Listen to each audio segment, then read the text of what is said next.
नमस्ते। चलिए आज एक बहुत ही जरूरी सवाल को समझते हैं। हमारे पैसे से जुड़े फैसले आखिर लॉजिक से क्यों नहीं बल्कि इमोशन से चलते हैं। सोचने वाली बात है लेना। अगर हर कोई हमेशा लॉजिक से ही सोचकर फैसले लेता तो फाइनेंशियल प्रॉब्लम्स इतनी आम क्यों होती? ये एक ऐसा सवाल है जो हमें थोड़ा रुक कर सोचने पर मजबूर कर देता है। और देखिए, ये कोई हवा में बात नहीं हो रही है, रोज की जिंदगी में होता है ये। एक आम एग्जाम्पल है जरूरत से ज्यादा ईएमआईज। लॉजिक तो यही कहता है कि उधार तभी लो जब बहुत जरूरी हो, लेकिन अक्सर ऐसी चीजें भी ईएमआई पर ले ली जाती हैं जिनकी शायद उतनी जरूरत भी नहीं होती। और फिर आते हैं क्रेडिट कार्ड के बिल्स। सबको पता है कि पूरा बिल टाइम पर पे करना सबसे अच्छा है ताकि बेकार का इंटरेस्ट न लगे। लॉजिक बिल्कुल साफ है, फिर भी पेंडिंग बिल्स एक आम बात है। ऐसा क्यों होता है? और आखिर में वो चीज जो हम सबने कभी ना कभी की है, इम्पल्स स्पेंडिंग। एक लंबा थका देने वाले दिन के बाद ऑनलाइन शॉपिंग करना या मूड ठीक करने के लिए कुछ खरीद लेना। पता तो होता है कि ये फाइनेंशियली ठीक नहीं है, लेकिन फिर भी ये हो जाता है। तो लॉजिक और रियलिटी के बीच इतना बड़ा गैप है क्यों? तो इस गैप को ठीक से समझने के लिए हम 5 हिस्सों में बात करेंगे। पहले हम उसी लॉजिकल सवाल पर लौटेंगे, फिर उन जानी पहचानी फीलिंग्स को समझेंगे जो हमें ड्राइव करती हैं। उसके बाद इमोशन और लॉजिक की लड़ाई को एक्सप्लोर करेंगे, एक छुपे हुए पैटर्न को पहचानेंगे और आखिर में एक बिल्कुल नए नजरिए को समझेंगे। तो शुरू करते हैं पहले सेक्शन से, अ लॉजिकल क्वेश्चन। यहाँ हम इस बात पर फोकस कर रहे हैं कि हम जो जानते हैं और जो करते हैं उसके बीच में इतना फर्क क्यों है।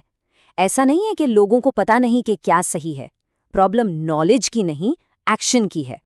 और ये एक्शन गैप हमें ले आता है सेक्शन 2 पर, फेमिलियर फीलिंग्स। अगर हमारे फैसले लॉजिक से नहीं हो रहे तो उनके पीछे की असली वजह क्या है? जवाब है हमारी फीलिंग्स, हमारे इमोशंस। जब फैसला लेने का मोमेंट आता है ना, तो दिमाग फ्यूचर सब साइड में कर देता है। उस पल की जरूरत सबसे इंपॉर्टेंट हो जाती है।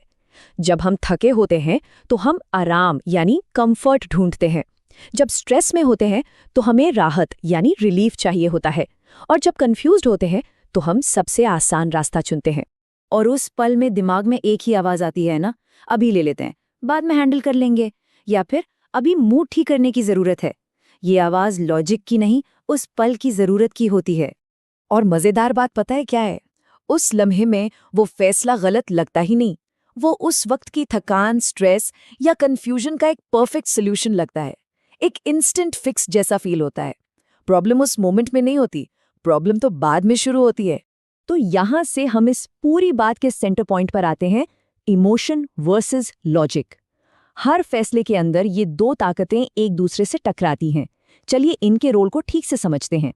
इन दोनों के काम बिल्कुल अलग हैं। एक तरफ है इमोशन, जिसका बस एक ही काम है, अभी का दर्द कम करना। उसे फ्यूचर से मतलब नहीं, उसे सिर्फ उस पल के कंफर्ट और रिलीफ से मतलब है। दूसरी तरफ है लॉजिक। इसका काम है भविष्य यानी फ्यूचर के असर के बारे में सोचना। लॉजिक पूछता है, अगर आज ये किया तो कल इसका क्या अंजाम होगा। तो इन दोनों में से जीतता कौन है?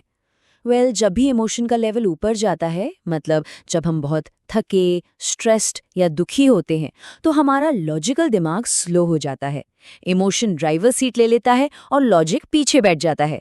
इसीलिए उस पल में बाद में हैंडल कर लेंगे वाली बात इतनी आसान लगती है। तो ठीक है, इमोशन ने डिसीजन ले लिया, अब आगे क्या होता है? चलिए देखते हैं सेक्शन 4 में, जिसका नाम है द हिडन पैटर्न। यहाँ हम डिसिप्लिन के इल्यूजन से आगे बढ़ेंगे। फिर कुछ टाइम बीतता है, इमोशन शांत हो जाता है, लॉजिक वापस ऑनलाइन आता है, और तब हम अपने डिसीजन को देखकर सोचते हैं, यार मैंने ऐसा क्यों किया? ये रिग्रेट का मोमेंट होता है, जब हमें अपना फैसला गलत लगने लगता है। और यही वो पॉइंट है जहां हमें फाइनेंशियल मिस्टेक की एक नई डेफिनेशन समझ आती है। एक फाइनेंशियल मिस्टेक अक्सर नॉलेज की कमी से नहीं होती, वो इमोशनल टाइमिंग का नतीजा होती है। मतलब फैसला उस वक्त लिया गया जब इमोशन हावी था, लॉजिक नहीं।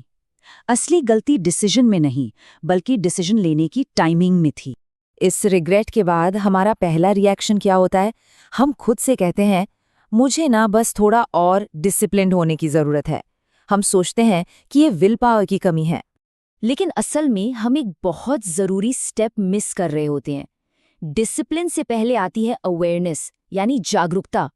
जब तक हम ये नहीं समझेंगे कि डिसीजन कौन ले रहा है, इमोशन या लॉजिक, तब तक डिसिप्लिन काम नहीं करेगा। तो ये अवेयरनेस है क्या चीज़? बहुत सिंपल है। बस उस पल में खुद से सच बोलना, ये एक्सेप्ट करना कि इस वक्त मैं थका हुआ हूँ या इस वक्त मैं स्ट्रेस्ड हूँ और इसलिए इस वक्त मैं राहत यानी रिलीफ ढूंढ रहा हूँ। ये समझ डिसिप्लिन से पहला कदम है। और जब हम ऐसा करना शुरू करते हैं तो चीज़ों को देखने का पूरा नज़रिया बदल जाता है। और यही है हमारा आखिरी सेक्शन, अ न्यू पर्सपेक्टिव। लेकिन एक बात साफ कर लेते हैं, इस पूरी जानकारी का मतलब ये बिल्कुल नहीं है कि इमोशंस बुरे होते हैं या हमें उन्हें दबाना चाहिए। इमोशंस हमारा हिस्सा है, गोल उन्हें खत्म करना नहीं है। असली गोल तो बस इतना सा है कि हम ये देख पाएं, ये समझ पाएं कि पैसे से जुड़े फैसले अक्सर लॉजिकल नहीं, इमोशनल होते हैं। सिर्फ इस एक बात को एक्सेप्ट कर लेना ही एक बहुत बड़ा शिफ्ट है। इससे हम खुद को जज करना कम कर देते हैं और समझना शुरू करते हैं। और जब हम ये समझ जाते हैं, तब हम उस आखिरी और सबसे पावरफुल आइडिया तक पहुंचते हैं। हम अपनी गलतियों को कमजोरी की तरह देखना बंद कर देते हैं और उन्हें एक पैटर्न की तरह देखना शुरू कर देते हैं। और जब कोई चीज़ पैटर्न होती है तो उसे समझा जा सकता है, उस पर काम किया जा सकता है। गलती कमजोरी नहीं, पैटर्न होती है।